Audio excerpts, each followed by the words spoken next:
Illinois' Democratic rhetoric against law enforcement takes congressional spotlight. That's a headline you'll find at thecentersquare.com, the Illinois page. Good morning. I'm Greg Bishop, editor of Illinois at thecentersquare.com. And yesterday in Congress, Illinois came into some focus with a hearing held by the Department of Homeland Security committee that is looking into public safety issues. And it was titled, "When Badges Become Targets: How Anti-Law Enforcement Rhetoric Fuels Violence Against Officers." And you can go and watch this in its entirety yourself at the Homeland Security Committee's website. And you can even read some of the witness testimony that was provided.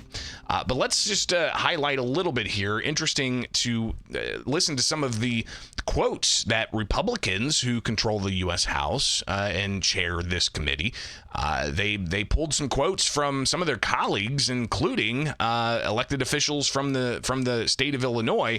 Here is a Mississippi Republican U.S. Representative Michael Guest talking about one particular quote, and followed up by another particular quote from yesterday's hearing. Here you go. And fire it off. Governor Pritzker claimed the country is becoming Nazi Germany because ICE is grabbing people off the street and disappearing them.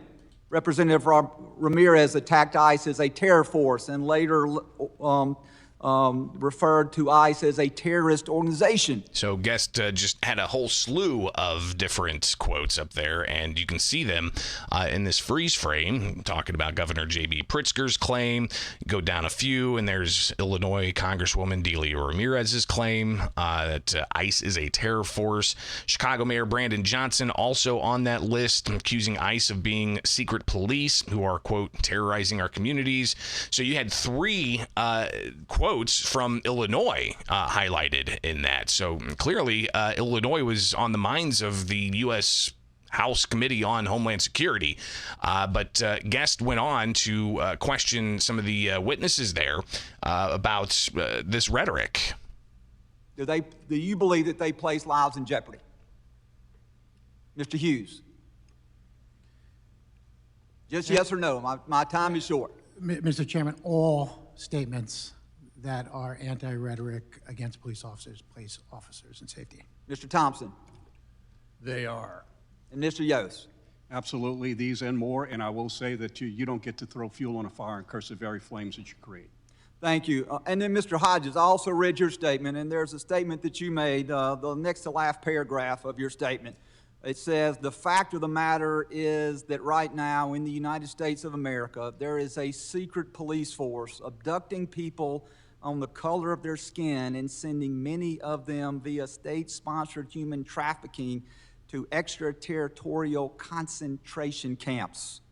Mr. Hodges, I will tell you that that is a statement that I find extremely troubling and that I could not disagree with more. So again, Guest laying that out and saying the rhetoric is not conducive to encouraging public safety. So he called out Delia Ramirez, a congresswoman from Illinois, former Illinois state representative, and she was in that committee and seemed to double down with some of her comments. Bottom line, DHS agents lie. They act with impunity, they reject checks and balances, and they ignore Congress and the courts. The American people's anger and tolerance of DHS violations of our rights, that's what's the result of DHS unlawful, unaccountable, unconstitutional actions, which put the American people and our liberties at risk every day. Let me be very clear. The Department of Homeland Security, you can quote me on that, is the single biggest threat to public safety right now. You see, DHS agents are using chemical weapons, as you've seen already on footage, on protesters and bystanders by at least 49 times across 18 incidents in Chicago and the suburbs since October 1st. Since U.S. District Court Judge Ellis issued an order forbidding federal agents from using riot control weapons on November 6th, federal agents used chemical weapons at least 4 times later, including 2 cases where agents appeared to fire pepper spray into a moving car, possibly violating both the injunction and Border Patrol rules restricting chemical weapons used on motorists. Greg Bavino and the DHS claimed that he had been hit by a rock in the head before throwing a tear gas. But thankfully, there was video footage, and the evidence disproves it. And he ultimately admitted he was not hit until after he threw the tear gas. Look, the government alleged that Marimar Martinez used her car to assault and impede federal law enforcement, but then federal prosecutors themselves filed a motion to dismiss their own case. Why? Because while she didn't assault the agents, they did shoot her 5 times, and then they went on and they bragged about it. And you know why rank and file agents think that they're above the law within ICE, within Department of Homeland Security? You know why? Because their leadership, Kristi Noem, they think that they're above the law. DHS leadership lies, they act with impunity, they reject checks and balances, and they ignore Congress and the courts. So again, Delia Ramirez doubling down on her criticisms, and Republicans pointing out that that's dangerous rhetoric and using that House hearing to raise that issue. Something else that was brought up was that Hanover Park police officer that ICE detained, a Rhode Island Democratic U.S. representative, Seth Magenzieter, he highlighted that case as a criticism of the Trump administration. Many police officers across the country, he is a legal immigrant. Yet, despite being a legal immigrant, Officer Bojovic was arrested and detained by ICE as part of the Trump administration's Operation Midway Blitz and locked up for 2 weeks before being released. He was legally authorized to work in the United States. He had a work permit from DHS. He had passed FBI and Illinois State Police criminal background checks when he was hired by the department. Now listen, we all know it is dangerous for police officers out on the street every day. Do you have any idea how dangerous it is to be a police officer in prison, especially an innocent officer who has done nothing wrong and committed no crime? But this is what you get under the Trump administration: chaos, cruelty, innocent people being locked up just to meet Stephen Miller's arbitrary quotas. Again, that's a Rhode Island Democrat highlighting a case out of Illinois where you had a Hanover Park police officer who is non-citizen in this country, and you had the federal prosecutors and agents and immigration enforcement officers alleging that he had extended his stay here illegally and apparently released after 2 weeks. Now, the claim that this police officer was in prison, I don't know the detention facilities that he was held at for 2 weeks, but I don't know if it was in like a certain security type of prison or anything like that. It could have been at a county jail, but Illinois stopped allowing county jails to use as detention facilities for immigration enforcement, and that was with the Way Forward Act, which built on the Trust Act that blocks state and local law enforcement from cooperating with federal immigration officials.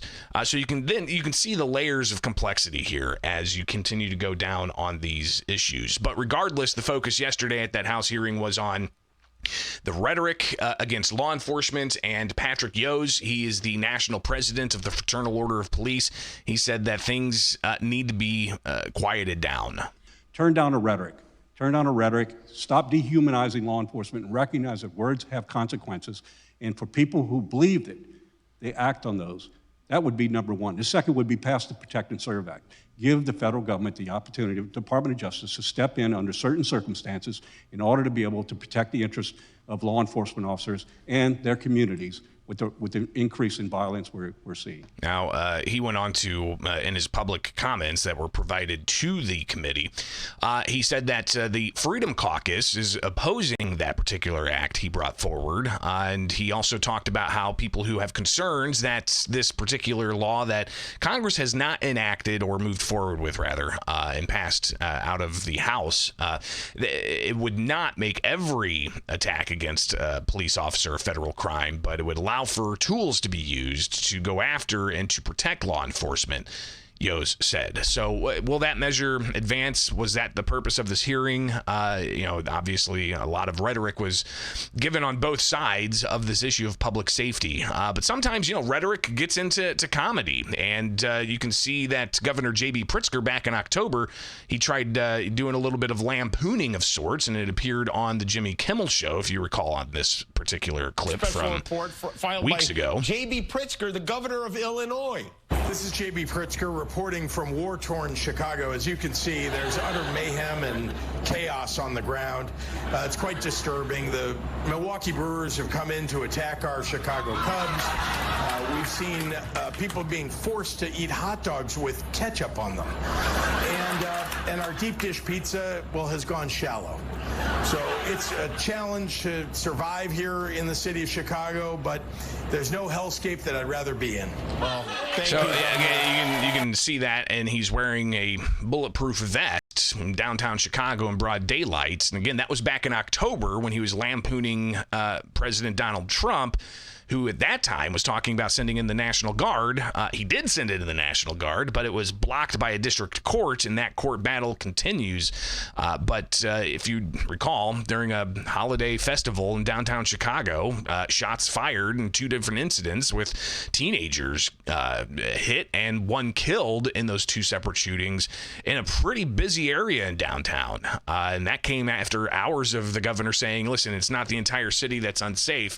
But, I'm curious if some of you live in Chicago and you comment below either on the live stream or on this video segment your thoughts on public safety in the city of Chicago. But the governor was asked about the video of him wearing a flak jacket, a bulletproof vest, mocking public safety in Chicago at an unrelated event yesterday. The governor talked about that after being asked if he regrets wearing that bulletproof vest in a mocking fashion when he was talking about public safety in Chicago. Here's the governor from yesterday, again at an unrelated event. People that call Illinois a hellhole or Chicago a hellhole, people that denigrate our state deserve to be mocked, and that is what I was trying to do. The fact is that this is the great city in the greatest state in the nation, and we should be showing it off and not having a president of the United States who's denigrating it, by the way, with facts that are old or inaccurate. And so that's what I was trying to do, and I don't regret that at all. I think everybody needs a laugh, even in the midst of, frankly, the onslaught that comes from the White House every single day. And that's Governor J.B. Pritzker yesterday being asked by a reporter if he regrets wearing that flak jacket to mock Trump when public safety is a concern for some citizens in the city of Chicago. All right, it's Illinois in Focus daily, each and every weekday morning. You can wake up with us here. Go to thecentersquare.com to get the latest headlines in your inbox. And you can also get this podcast anywhere you get podcasts. Just search Illinois in Focus Daily.